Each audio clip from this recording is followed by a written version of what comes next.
Welcome to the masthead. So I have a little project here. It's going to be a little bit fun, I think. I'm going to replace the shiv in the masthead with an aluminum one that my son machined for me. It's always handy to have a machinist in the family.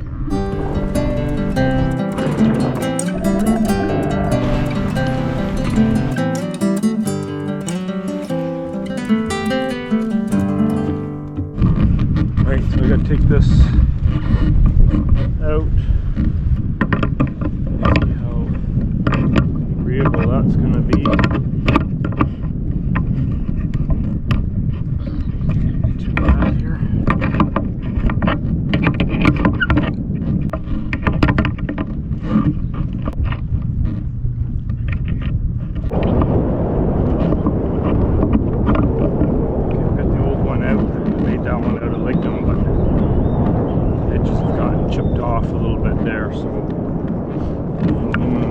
Replace it. This is the replacement here. It's got a plastic Darwin bushing in it.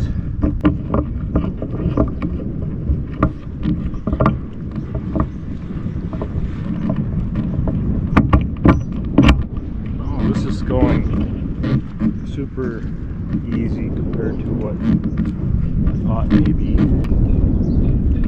It's either one way or the other with these little projects. They either go way easier than you think, or they go way harder than you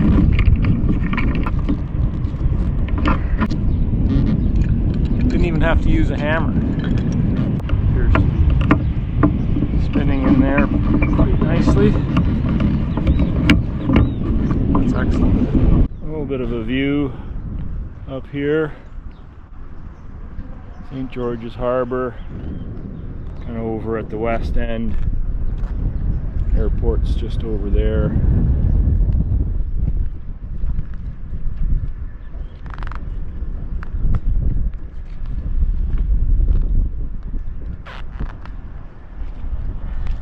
All right, time to get myself down.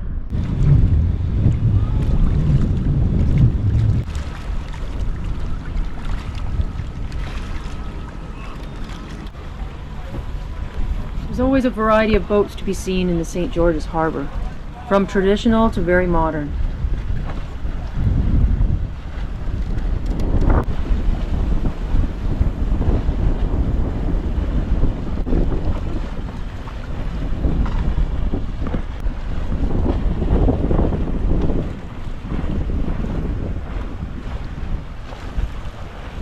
After spending the winter in Bermuda, it is time to sail Eleutheros back to Nova Scotia. Mark will not be solo sailing this time, but our daughter Sarah has decided to join him on this passage. Mark prepared to get a tow out of the town cut, figuring he would probably need it. This boat can have a weird effect on the wind. Yeah. We've almost got a headwind right here, if anything at all. We might do it. It's going to be close. Well, why don't I take that tow line from you?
you know.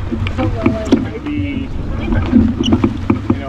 5 to 7 days, maybe 8 days on a sailboat with me.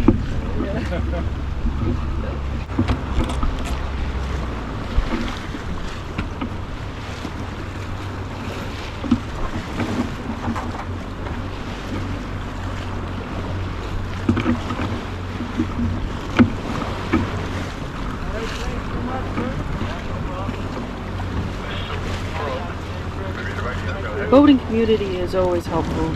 Thanks very much, Kurt.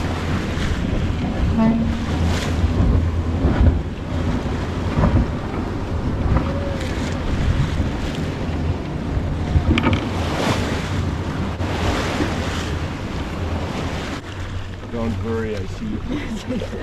And we're downwind of it, so we can't be blown onto it. We'll only be blown away from it.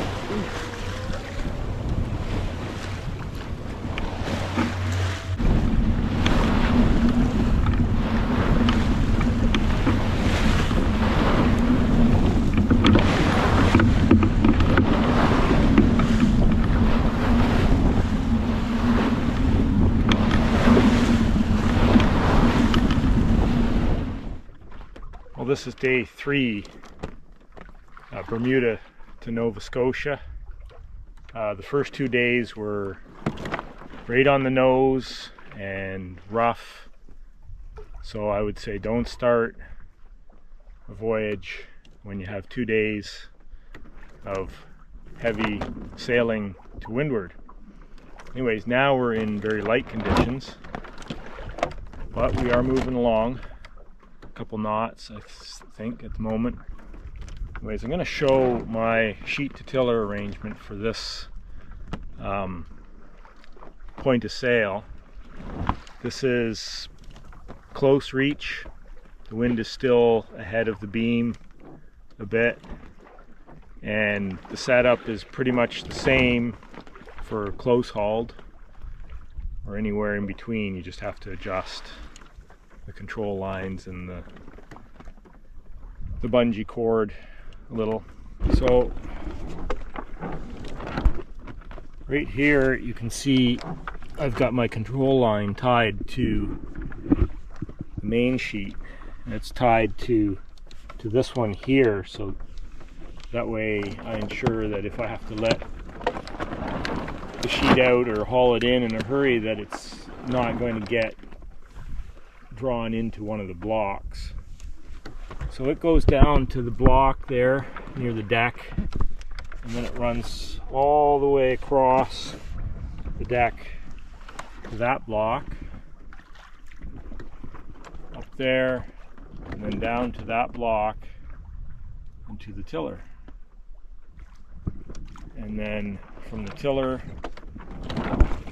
you can see it go, the bungee cord line goes down there, and then I have my bungee cord running along the deck and ending on that cleat.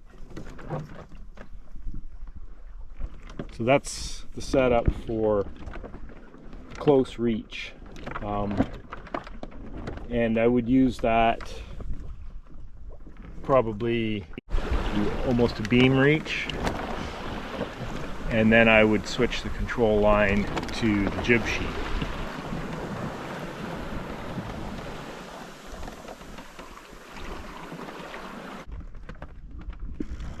Lots of men of war jellyfish floating by in the breeze. Saw a little tiny one earlier right beside the boat. Sting is probably just as big though.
This is day 4. Currently heading a little bit east of north.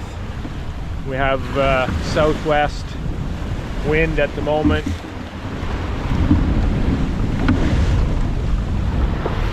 The seas have built up a little bit this afternoon, but it's supposed to fall to lighter winds.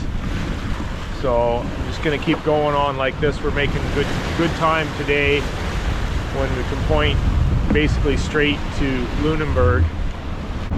So want to take advantage of that. Don't want to, I could be reefing down and slowing the boat down a little bit, but so we'll just keep moving.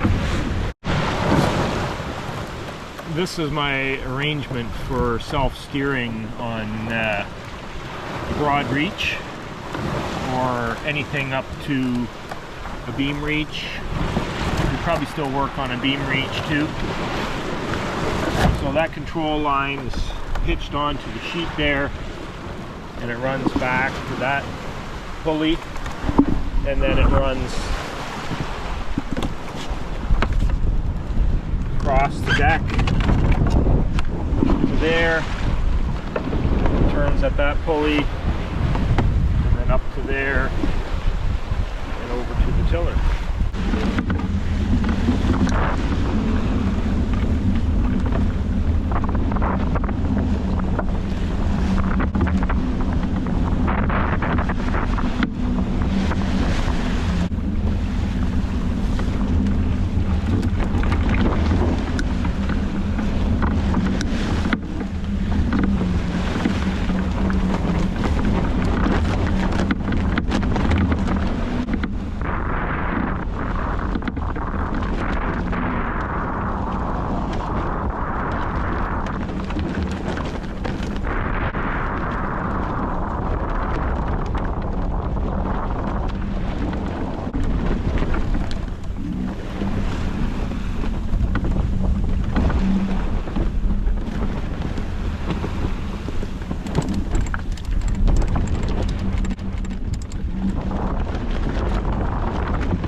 Just barely moving along here.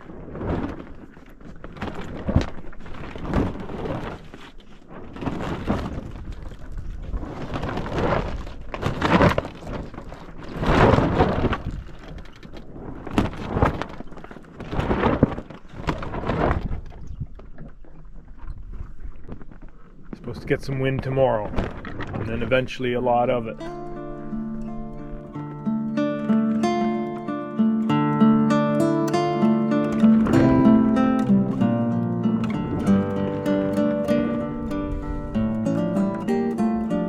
Red sky in the morning, sailor's warning.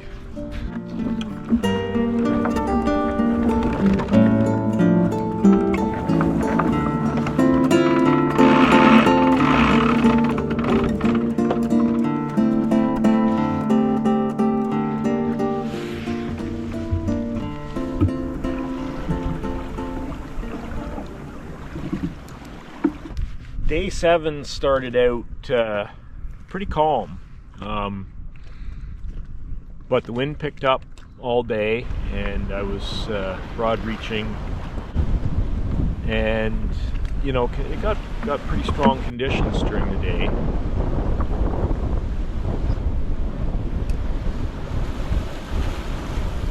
As the evening set in, the conditions settled down a little. I was in for a big surprise. Sometime, I think maybe around 9 o'clock in the evening, things had settled down. The waves were maybe 5-6 feet, and they had been a little higher earlier. And I was adjusting the self-steering, and I was actually sitting here like this at the time. And I was adjusting the self-steering, because when the wind dies down, sometimes you have to adjust it a little bit so it steers a little better. A bigger wave came along, maybe 8 to 10 footer, which was, you know, it was decent size bigger than the rest of the waves around. And it kind of got my attention, and I was looking back, and the next wave was lit up by my stern light, which is at the very top of the mizzen mast. So the face of it was lit up by the stern light, and I couldn't really see beyond where it was lit up to where the top of the wave was. And oh wow, like, and I'm steering, and we're going up, and the top of the wave passes, and it kind of splashes to both sides of the stern, and I thought, oh good, we made it. And then the next thing I knew, like a second later, I was underwater, and I had fallen down in here like this against the stanchion for the, and you know, I was under, like, my toque was wet, everything got soaked. Anyways, normally I don't have my tether on me like this. Normally I just have it like this, which is a lot longer. I mean, my lifeline and stanchion might have kept me on board anyways, but I was quite glad that I had it shortened up for that. And it was kind of preloaded even a little bit, which is probably not a bad thing.